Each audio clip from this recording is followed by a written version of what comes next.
Welcome to Not Factory Approved.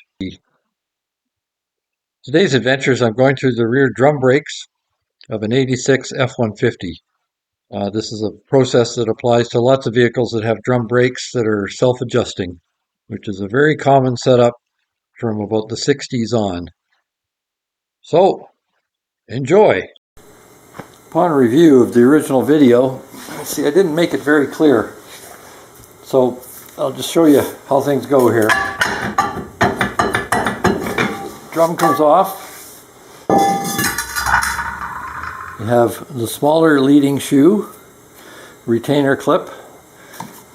You have the separator bar that prevents the shoes from coming in too far. The retaining spring. I wanted to show you this tool. They're very handy. It's a lot easier than trying to do it with screwdrivers and pliers. This end can take the spring off. It can also undo these buttons, but I find it easier with the pliers on that part. This can pull the shoes together, or the springs rather, if you need to. So just to show you how the springs come off, you put this hole over top of the stud and twist it, and off it comes. Piece of cake. To put it back on, you can either pull with this.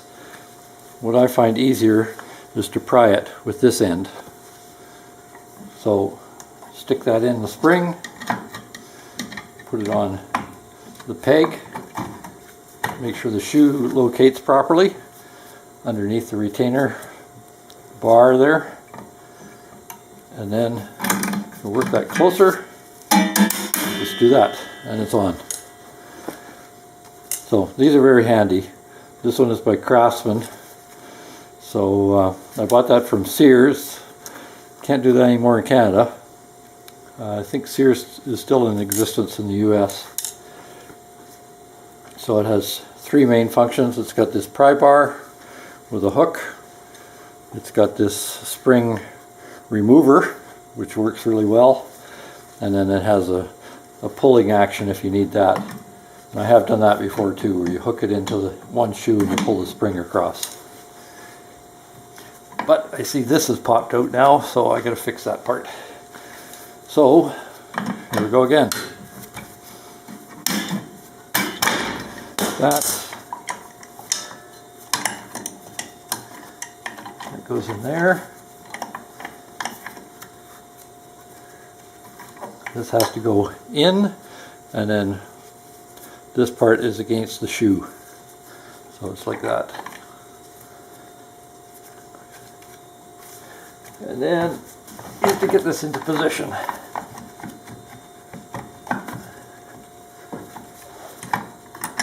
Which I'll do with two hands and a pliers. So it was just a case of getting the shoe up off the back ridge. I didn't realize that. So it's back on to make sure these piston rods are in the shoe like that, or it ain't gonna work right, and you'll find fluid dripping on the floor because it's popped the piston out.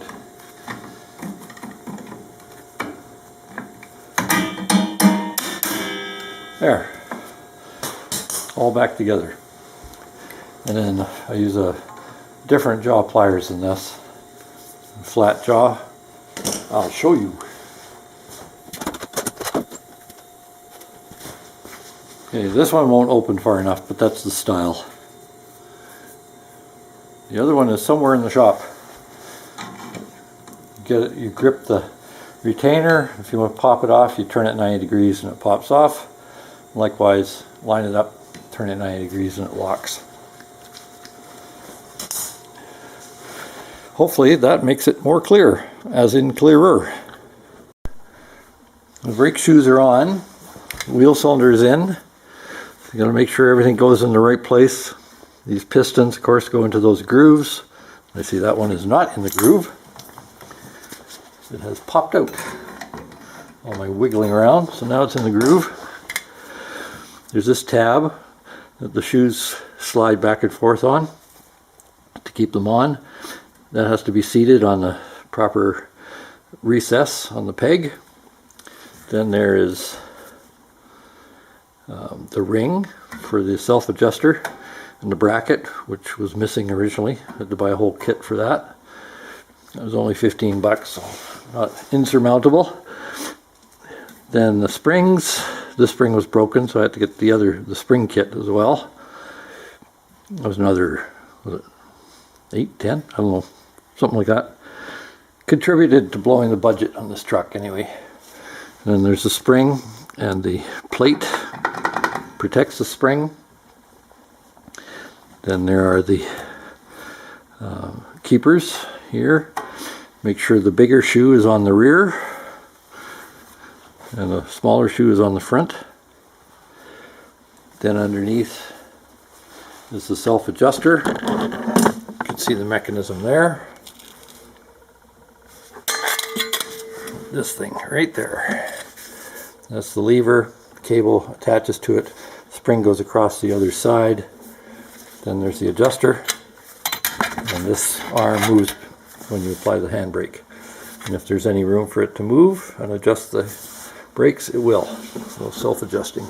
And then the cable runs up over the bracket and onto the peg.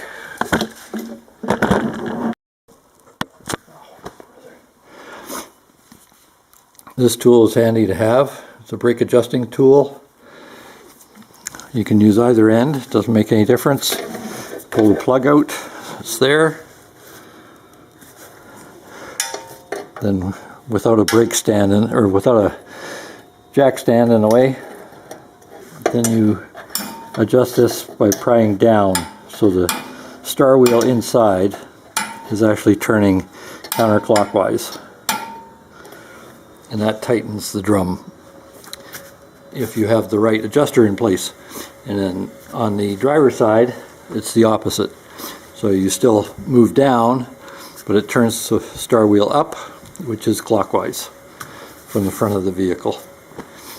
So counterclockwise on this side to tighten it, clockwise on the driver's side, left side, the opposite on the other side. So as you pry down, you're turning the star wheel clockwise from the front view, from in front of the axle. Tighten it right up so that it seats the shoes properly, and then you back it off until the drum turns with some friction. And then you put the plug back in and it's set to go. These will adjust with the parking brake as well, because they're automatically pseudo sandblasted brake drum, which moves a little tight, but we'll work on that. It does work. So now the brake bleeder is just basically a fairly large flexible bottle. Squeeze the air out of it, put it on the valve, the bleed screw at the back, and timing is everything. So initially though, I'm going to open it up a bit. There, that's lots. Squeeze the air out and attach this. There we go. Now it has to be upward, all right, like that to work better. And the lines are completely empty. So I'll let this suck through. Oh, gotta open the screw some more.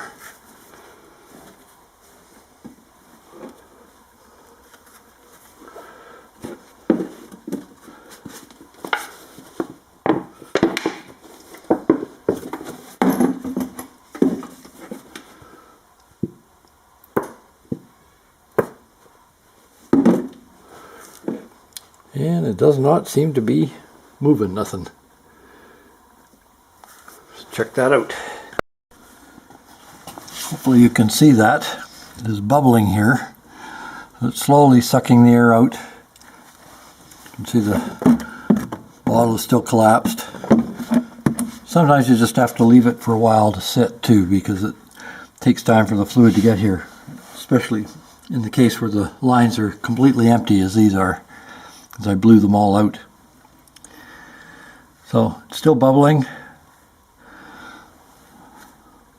Go a bit longer.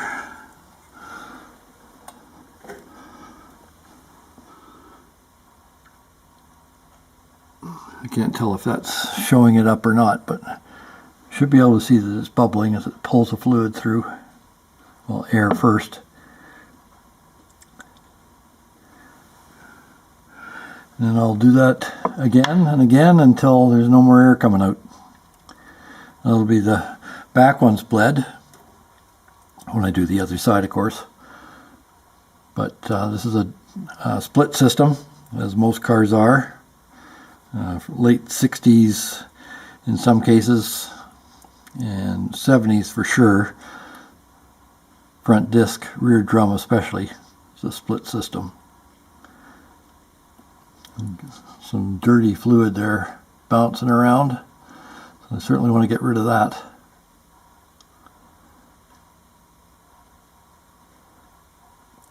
So, process continues.